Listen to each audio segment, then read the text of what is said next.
ஹே, கதை கேட்க நீங்க வந்துட்டீங்களா? கதை சொல்ல நானும் வந்துட்டேன். நம்ம ஆல்ரெடி பார்த்துட்டு இருக்க தாய் டிராமாவோட அடுத்த எபிசோட் தான் பார்க்க போறோம். வீடியோக்குள்ள போறதுக்கு முன்னாடி எப்பயும் சொல்றது தான் இப்பயும் சொல்றேன். எஸ்எஸ் வாய்ஸ் ஓவரை சப்ஸ்கிரைப் பண்ணுங்க. பார்த்ததுக்கு அப்புறம் லைக் பண்ணுங்க. மறக்காம போறதுக்கு முன்னாடி எக்ஸ்பிளனேஷன் எப்படி இருக்குன்னு சொல்லிட்டு கமெண்ட் பண்ணிட்டு போங்க. இந்த வீடியோவை எதில் ஸ்டார்ட் பண்ணுறோம் அப்படின்னு பார்த்தா, நம்ம ஹீரோயின் வந்துட்டு அந்த ஒரு பார்க் மாதிரி இருக்கு, அங்கே நின்றுட்டு இருக்கா. அப்போ யாருங்க அப்படின்னு சொல்லிட்டு ஒரு குரல் கேட்குது. நல்ல பழகின குரலாக இருக்கே அப்படின்னு சொல்லி யோசிக்கிறா ஹீரோயின். அதுக்கப்புறம் பார்த்தா தான் தெரியுது, பின்னாடி ஹீரோ வந்து நிற்கிறான். ஹீரோவை பார்த்த உடனே ஹீரோயினுக்கு செம ஷாக்கு. அடுத்த செகண்டே ஓடி வந்து ஹீரோவை கட்டி பிடிச்சிக்கிட்டு, நான் உன்னை எவ்வளோ மிஸ் பண்ண தெரியுமா, இது எல்லாமே என்னோட தப்பு தான், நான் பெரிய தப்பு பண்ணிட்டேன், என்னை மன்னிச்சிருப்பேட்டாய் அப்படின்னு சொல்லிட்டு ஒரே புலம்பிக்கிட்டு இருக்கா. இவனுக்கு ஒண்ணுமே புரியல. யாருங்க நீங்க அப்படின்னு கேட்டுறான் டக்குன்னு. ஹீரோயின் அடப்பாவி என்னடா இப்படி கேட்டுட்ட அப்படின்ற மாதிரி ஒரு லுக்கு விட்டுக்கிட்டு இருக்கா. இல்லைங்க, சாரி, தயவு செஞ்சு என்னை மன்னிச்சிடுங்க. எனக்கு வந்துட்டு ஒரு ஆக்சிடென்ட் ஆச்சு 6 வருஷத்துக்கு முன்னாடி. அந்த ஆக்சிடென்ட்ல இருந்து எனக்கு கண்ணும் கொஞ்சம் சரியா தெரியறது இல்லை. அது மட்டும் இல்லாமல் என்னோட பழைய மெமரிஸ் எல்லாமே வந்து சரியா இல்லை. அதனால எனக்கு யாரையும் அடையாளம் தெரியாது. தயவு செஞ்சு தப்பா நினைச்சுக்காம நீங்க யாருன்னு சொல்றீங்களா அப்படின்னு சொல்லும் போது இவளுக்கு ஒண்ணுமே புரியல. என்னது ஆக்சிடென்ட்டா அப்படின்னு கேட்குறா. அப்போ வந்துட்டு அங்க வீட்டுல வேலை செய்யறாரு இல்லையா, அவர் அங்க வராரு. அவர் வந்த உடனே வந்து ஹீரோ கிட்ட சொல்றாரு, உங்களை பாத்துக்கிறதுக்காக வந்திருக்காங்க இல்லையா, அவங்க தான் இவங்க. பட் ஆனா வந்து எப்பயும் வயசானவங்க வருவாங்க அப்படின்னு நினைச்சோம், ஆனா இந்த வாட்டி சின்ன பொண்ணா வந்திருக்காங்க. நான் மேடம் கிட்ட இன்ஃபார்ம் பண்ணிட்டேன், மேடம் வந்துட்டு காலையில வரேன்னு சொன்னாங்க அப்படின்னு சொல்றாரு.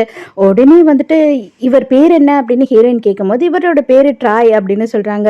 ட்ராயா அப்படின்னு சொல்லி ஹீரோயினுக்கு இன்னும் குழப்பமாயிடுது. அந்த குழப்பத்திலே ஹீரோயின் வந்துட்டு ரூமுக்கு வந்துடுறா. வந்த உடனே இவனுக்கு ஒண்ணுமே புரியல. ஆக்சிடென்ட் எல்லாம் மறந்துட்டேன்னு சொல்றான். ஒருவேளை நம்ம தப்பான ஆளை பார்த்துட்டு பேட்டாயின்னு நினைச்சுக்கிட்டோமா அப்படின்னு குழம்பிக்கிட்டு இருக்கா. அதே நேரத்துக்கு அப்ப இவனுக்கு கல்யாணம் வேற ஆயிடுச்சுன்னு சொல்றாங்களே அப்படின்னு எக்கச்சக்கமான டவுட்டும் மண்டைக்குள்ள ஓடுது. எப்படியாவது ஹீரோவை பத்தி தெரிஞ்சுக்கணும்னு சொல்லிட்டு அவனோட ரூம்குள்ள போய் பார்க்கலாம் அப்படின்னு போகும்போது கரெக்டா ஹீரோ போனை எடுத்துக்கிட்டு வெளியில வரான். அப்ப வந்து அவனோட ஒய்ஃப் கிட்ட தான் அவன் போன் பேசிக்கிட்டு இருக்கான். இவ ஒளிஞ்சு நின்று கேட்குறா, நீ வந்துட்டு எப்போதான் இங்க வருவ, நானும் உனக்கு ரொம்ப நேரமா கால் பண்ணிக்கிட்டே இருக்கேன், நீ எடுக்கவே மாட்ற. அது மட்டும் இல்லாம இங்க வந்து கேர்டேக்கர் லேடி வந்துட்டாங்க அப்படின்னு சொல்லிட்டு எல்லா விஷயத்தையும் சொல்லிட்டு இருக்கான். நான் ரொம்ப மிஸ் பண்றேன், தயவு செஞ்சு சீக்கிரமா வான்னு வேற சொல்றான். இவ அதுக்குள்ள என்ன பண்றா அப்படின்னு பார்த்தா ஹீரோட ரூம்குள்ள போயிடுறா. அங்க ரூம்குள்ள போய் பார்த்ததுக்கு அப்புறம் தான் தெரியுது வேற யாரும் இல்லைங்க, பின் தான் இவனோட ஒய்ஃப். அவளுக்கு ஒண்ணுமே புரியாம அப்படியே குழம்பி போய் நின்று பார்த்துக்கிட்டு இருக்கா, எப்படி இவங்களுக்கு கல்யாணம் ஆயிருக்கும் அப்படின்னு. அதுக்குள்ள பேக் சைட்ல இருந்து வந்து ஹீரோ கட்டி பிடிப்பானா. ஐயோ, பதறி போயிடுறா, என்னடா நடக்குதுன்னு. பின் எப்ப நீ வந்த, நீ அப்ப ஏமாத்திட்டியா என்கிட்ட, இன்னைக்கு வரமாட்டேன்னு சொல்லி அப்படின்னு சொல்லி இவன் பொண்டாட்டின்னு நினைச்சு இவன் இஷ்டத்துக்கு பேசிக்கிட்டு இருக்கான். எத்தனை நாள் ஆச்சு உன்னை பார்த்து அப்படின்னு சொல்லிட்டு இவனுக்கு கெஸ் கொடுக்குறான். அதுக்கப்புறம் தான் அப்படி ஹீரோயின் பொறுமையா திரும்பினதுக்கு அப்புறம் தான் தெரியுது இவ வேற யாரோன்னு. அதையே அவன் உத்து தான் பார்த்து கண்டுபிடிக்கிறான்.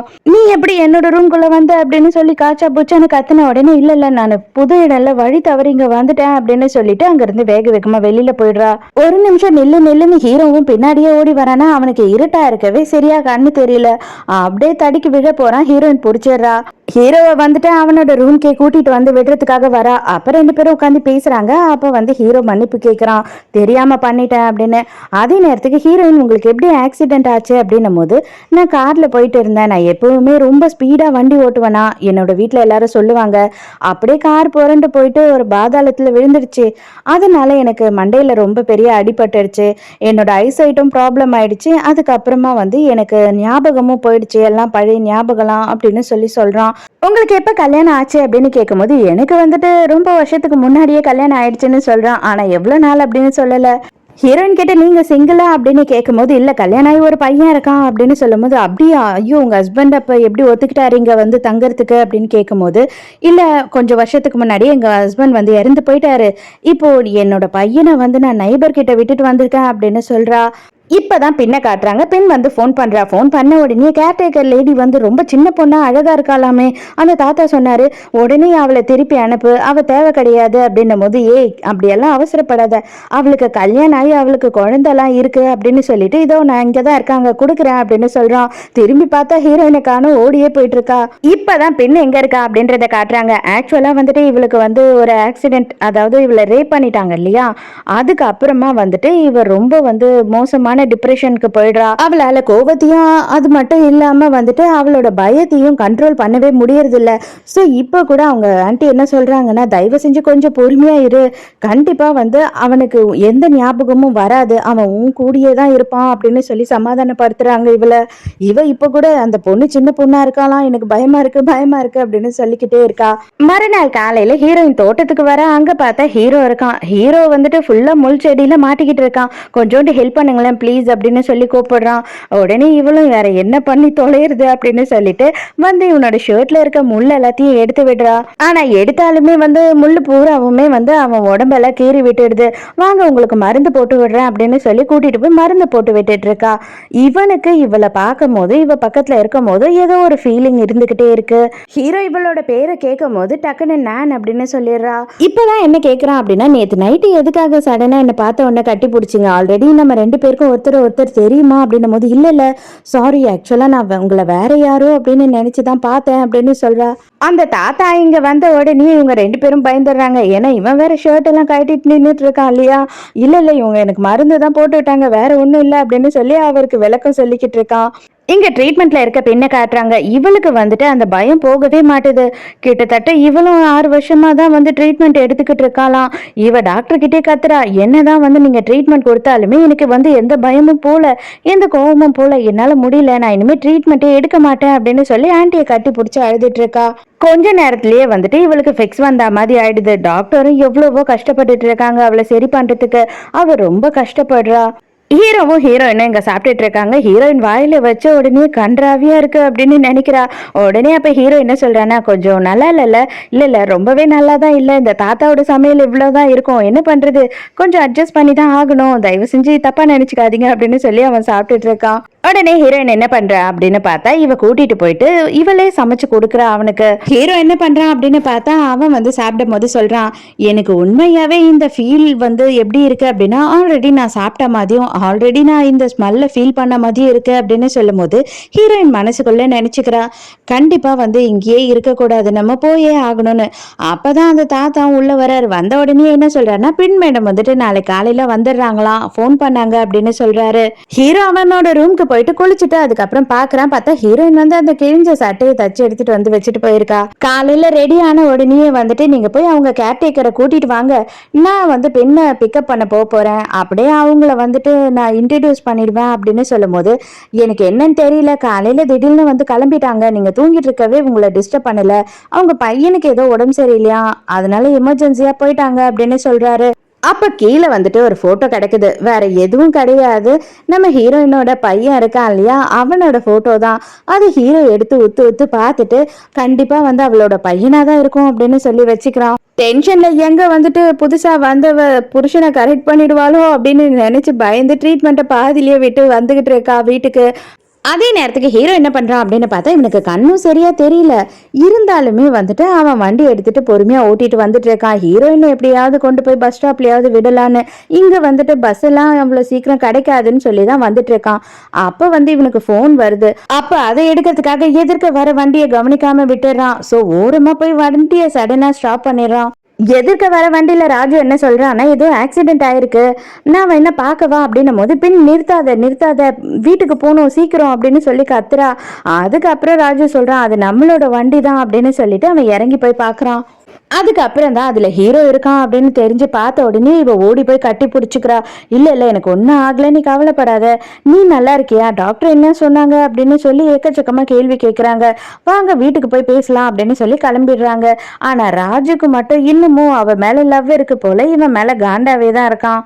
வீட்டுக்கு வந்த உடனே பயங்கரமா சண்டை போட்டுக்கிட்டு இருக்கா. அவளுக்காக நீ வந்துட்டு வண்டி எடுத்துட்டு போனியா அப்படின்னு சொல்லி பயங்கரமா கத்தும் போது அப்பதான் என்ன நடக்குது அப்படின்னு பார்த்தா ஹீரோ வித்தியாசமா இவகிட்ட கெஞ்சின்னு கெஞ்சிக்கிட்டு இருக்கான். ஹீரோ இந்த மாதிரி எல்லாம் கிடையாது இல்லையா, இப்ப என்ன நான் சிரிச்சு பேசுறான், ஃபுல்லா டோட்டலா ஆளே மாறி போயிருக்கான். ஹீரோவும் சமாதானப்படுத்துறதுக்காக தனியா கூட்டிட்டு வந்து அவளுக்கு வந்து கிஸ் கொடுக்குறானா. ஆனா அவளுக்கு அந்த பழைய ஞாபகம்லாம் தான் வருது.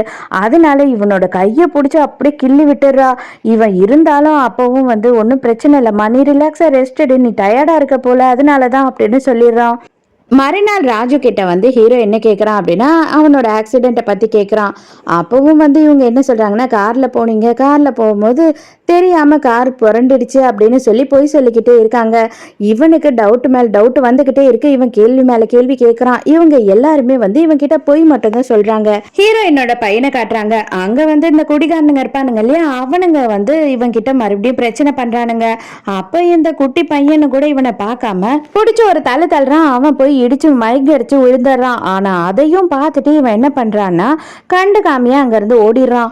அதே நேரத்துக்கு நம்ம ஹீரோயினோட ஃப்ரெண்ட் ஒருத்தர் இருக்காரு இல்லையா, ஷானு, அவரை காட்டுறாங்க. அவர் கடையில் வேலை செஞ்சுட்டு இருக்காரு. அந்த டைமுக்கு மெங்கன்னு ஒரு ப்ராஸ்டியூட் அங்கே வரா.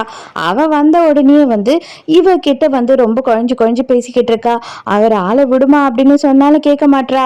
அப்ப கரெக்டா அந்த டைமுக்கு நம்ம ஹீரோயின் அங்க வந்த உடனே ஐயோ இவ என்ன தொல்லை பண்ணிக்கிட்டு இருக்கா, நீ என்ன தப்பா நினைக்காத அப்படின்னு சொல்லும் போது சரி ஓகே என் பையன் எங்க அப்படின்னு கேட்கும் போதுதான் இப்ப எல்லாருமே இன்னும் யாரும் கூட்டிட்டு வரலையா அப்படின்னு பதட்டம் ஆகுறாங்க.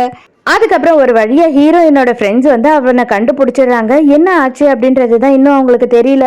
ஒரு வழியா குழந்தைய ஹாஸ்பிட்டல்ல கொண்டு வந்து சேர்த்துடுறாங்க. ஹீரோயினோட ஃப்ரெண்டு என்ன சொல்றானா, எப்படியாவது வந்து இந்த வாட்டி அவனை பிடிச்சி ஜெயில போடணும், எப்ப பாரு வந்து புள்ளகிட்ட இதையே பண்ணிக்கிட்டு இருக்கான் அப்படின்னும் போது ஹீரோயின் இந்த பிரச்சனை எல்லாம் வேணாம், யாரையும் எதுவும் பண்ண வேணாம் அப்படின்னு சொல்றா. உடனே ஃப்ரெண்ட் என்ன பண்றானா ஷான் கிட்ட கத்துன்னு கத்துறா. ஒழுங்கா டைமுக்கு புள்ள வந்தானா இல்லையான்னு பார்க்காம நீ என்னடா பண்ணிக்கிட்டு இருக்க அப்படின்னு கேக்குறா. இங்க ஹீரோவோட வீட்டில் காட்டுறாங்க. பின்னோட ஆன்ட்டி இருக்காங்க இல்லையா, அவங்க என்ன பண்றாங்கன்னா இந்த மாதிரி ஒரு ஆளை கான்ட்ராக்டுக்கு எடுத்தோம், நாங்க வந்து அட்வான்ஸ் எல்லாம் பே பண்ணிட்டோம், இப்ப சடனா அந்த பொம்பளை வரமாட்டேன்னு சொல்லி நின்னுட்டா, அவ மேல நான் கேஸ் போட போறேன், அது மட்டும் இல்லாம அவளை கோர்ட்டுக்கு இழுக்க போறேன் அப்படி இப்படின்னு ஏக்கச்சக்கத்துக்கு பேசுறாங்க. ஆனா அவளோட நம்பர் ஒண்ணு கொடுக்குறாங்க. அந்த நம்பர் ஒர்க் ஆகல அப்படின்னு சொல்லிட்டு செம கடுப்புல இருக்காங்க.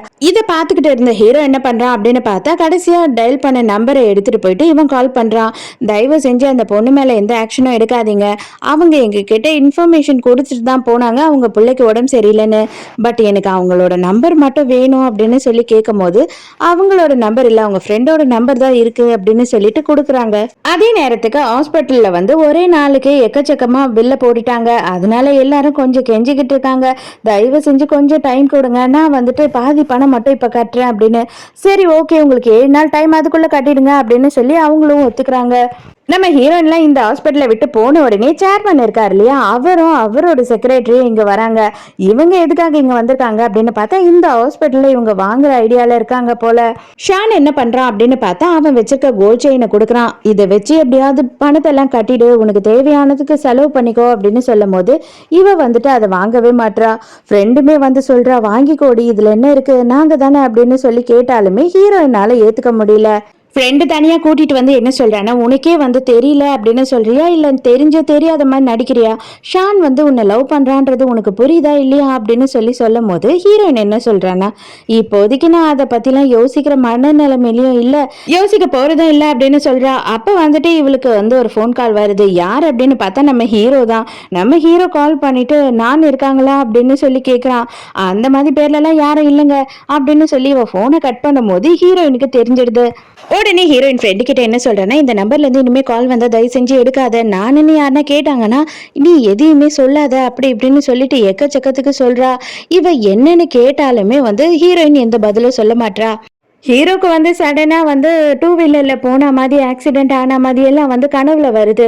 இவனுக்கு வந்து எது உண்மை எது பொய்னே தெரியல. ஏன்னா இவங்க கார் ஆக்சிடென்ட்னு சொல்றாங்க, இவனுக்கு 2 வீலர்ல போன மாதிரியும் ஆக்சிடென்ட் ஆன மாதிரியும் தான் தெரியுது. இப்போ என்ன பண்றான் அப்படின்னு பார்த்தா பின்னோட ஆன்டி கிட்டே டைரக்டா போயிட்டு உங்களுக்கு பால்னு யாரன்னா தெரியுமா அப்படின்னு சொல்லி கேட்டுறான். ஹீரோயினோட பேரு தானே அது. அப்போ உடனே அவங்க என்ன சொல்றாங்கன்னா, ஆமா ஆமா தெரியும், நம்ம கம்பெனில தான் அவ வேலை செஞ்சுட்டு இருந்தா, நம்ம கம்பெனில என்ன உனக்கு கீழே நீ தான் அவளை வேலைக்கு கூட்டிட்டு வந்த, அவ உன்கிட்ட இருந்து 10 லட்சம் காசை திருடிக்கிட்டு போயிட்டா அப்படின்னு சொல்றாங்க. அவளோட பேரு ஹீரோக்கு ஞாபகம் வந்துடுச்சு அப்படின்னு தெரிஞ்ச உடனே பின் வந்து பயங்கரமா பயங்கரமா கத்தி அலற ஆரம்பிக்கிறா. இதை பாரு, தயவு செஞ்சு நீ இதுக்கு மேல எதுவும் பண்ணாத, இப்போதைக்கு அவனை பொறுத்த வரைக்கும் நீ தான் அவனோட பொண்டாட்டி, அதையே நீ மெயின்டைன் பண்ணி ஆகணும், நீ இந்த மாதிரி பண்ணிட்டு இருந்த அப்படின்னா கண்டிப்பா நீ தான் அவனை இழக்க போற அப்படின்னு சொல்லி கத்துறாங்க. திடீர்னு வெளியில பயங்கரமா ஒரு சத்தம் கேக்குது. என்ன அப்படின்னு பார்த்தா ஹீரோ கீழே விழுந்துடுறான். அவனுக்கு வந்துட்டு சுத்தமா எதுவுமே தெரியாம பிளாங்க் ஆயிடுது. அப்போ உடனே டாக்டருக்கு போய் பார்க்கும்போது டாக்டர் என்ன சொல்றாங்க அப்படின்னா, இவ்வளோ வருஷம் கழிச்சு உங்களுக்கு இந்த மாதிரியான சிம்டம்ஸ் எல்லாம் இருந்துகிட்டே இருக்குன்னா கண்டிப்பா வந்து பிரெயின்ல எதனா ப்ராப்ளம் இருக்கிறதுக்கான சான்சஸ் இருக்கு. நமக்கு வந்து பிரெயின்ல எதனா கேன்சர் இருக்கா அப்படின்னு செக் பண்ணணும் அப்படின்னு சொல்லிடுறாங்க. அதே நேரத்துக்கு சேர்மன் என்ன யோசிச்சுட்டு இருக்காரு அப்படின்னு பார்த்தா, ஹீரோயின் வந்து அவங்க அங்கிளை பாத்துக்கிறதுக்கு ரொம்ப தேங்க்ஸ்ன்னு சொல்லிட்டு ஒரு டைய வாங்கி கொடுத்துருப்பா. இன்னமும் அந்த டைய வச்சுக்கிட்டு ஹீரோயினை பத்தியே யோசிச்சுட்டு இருக்காரு. சடனா சேர்மனோட அப்பாவை காட்டுறாங்க. அவர் வந்துட்டு இவ்வளோ வருஷமும் ஹாஸ்பிட்டல்ல கோமால தான் இருக்காரு. நம்ம ஹீரோக்கு வந்து இவ்வளோ அளவுக்கு டெஸ்ட் எல்லாம் எடுக்கணும் அப்படின்னு சொல்லியிருக்காங்க இல்லையா, அதனால பெண் வந்து ரொம்ப பயப்படுறா. ஆனா அதே நேரத்துக்கு ஆன்ட்டி எப்படி யோசிக்கிறாங்க அப்படின்னு பார்த்தா, ஒருவேளை இவனுக்கு ட்ரீட்மெண்ட் எல்லாம் கொடுத்து பழைய விஷயம் எல்லாம் ஞாபகம் வந்துச்சுன்னா உன்னை விட்டுட்டு போயிட்டா என்ன பண்ணுவான் அப்படின்னு சொல்லி கேட்கும் போது இவ பெண் என்ன சொல்றானா, அவனுக்கு வந்து டெஸ்டே எடுக்கல அப்படின்னா கேன்சர் இருந்தால் செத்து போயிடுவான், என்னை விட்டுட்டு டோட்டலாக போயிடுவான், நம்ம என்ன பண்றது, வேற ஆப்ஷனே இல்லை, இப்போதைக்கு ட்ரீட்மெண்ட்டை கொடுத்து தான் ஆகணும் அப்படின்னு சொல்லி இவங்க ரெண்டு பேரும் பேசிட்டு இருக்காங்க. நம்ம ஹீரோயின் என்ன பண்றா அப்படின்னு பார்த்தா, எக்கச்சக்கத்துக்கு வந்து கடன் வாங்குறா. வேற வழியே இல்லை, இப்போதைக்கு அந்த பில்லை கட்டணும், அதுக்கப்புறம் வீட்டு செலவை பார்க்கணும், மிஷின் எல்லாம் திருடிட்டு போயிட்டானுங்க இல்லையா, ஸோ அது எல்லாத்தையும் சரி பண்றதுக்கு கடன் வாங்குறதை தவிர வேற வழி இல்லைன்னு சொல்லிட்டு கடன் வாங்கிடுறா. ஹீரோயின் வந்து ஃபர்ஸ்ட் வேலையா ஹாஸ்பிட்டல் பில்லை கட்டுறதுக்கு தான் வரா. அவ கட்டிட்டு இந்த சைடு போறா. அதுக்கப்புறம் பார்த்தா நம்ம ராஜுவும் ஹீரோவும் இந்த ஹாஸ்பிட்டலுக்கு வராங்க. அவங்க இங்க தான் வந்து இந்த செக்அப் எல்லாம் எடுக்க போறாங்க போல. ஹீரோ வந்து உட்கார்ற இடத்துல ஒரு மொபைல் இருக்கு. யாரோட மொபைல் அப்படின்னு சொல்லி யோசித்து அதை பார்த்துக்கிட்டே இருக்கான். அப்ப அந்த மொபைலோட வால்பேப்பர்ல வந்து ஹீரோயினோட பையனோட போட்டோ இருக்கு. ஹீரோயினும் மொபைலை எடுக்கிறதுக்காக ரிட்டர்ன் வர கரெக்டா ஹீரோவை பார்த்துறா. ஹீரோவை பார்த்த உடனே ஹீரோயினும் ஷாக்கு, ஹீரோயினை பார்த்த உடனே ஹீரோவும் ஷாக்கு. இதோடைய இந்த எபிசோட் முடியுது. இந்த எபிசோட் உங்களுக்கு பிடிச்சிருந்ததா, என்னோட எக்ஸ்பிளனேஷன் பிடிச்சிருந்ததான்னு சொல்லிட்டு மறக்காம எனக்கு கமெண்ட்ல சொல்லுங்க. நாளைக்கு மறக்காம கதை கேட்க வந்துருங்க. நானும் மறக்காம கதை சொல்ல வந்துடுறேன். பாய்.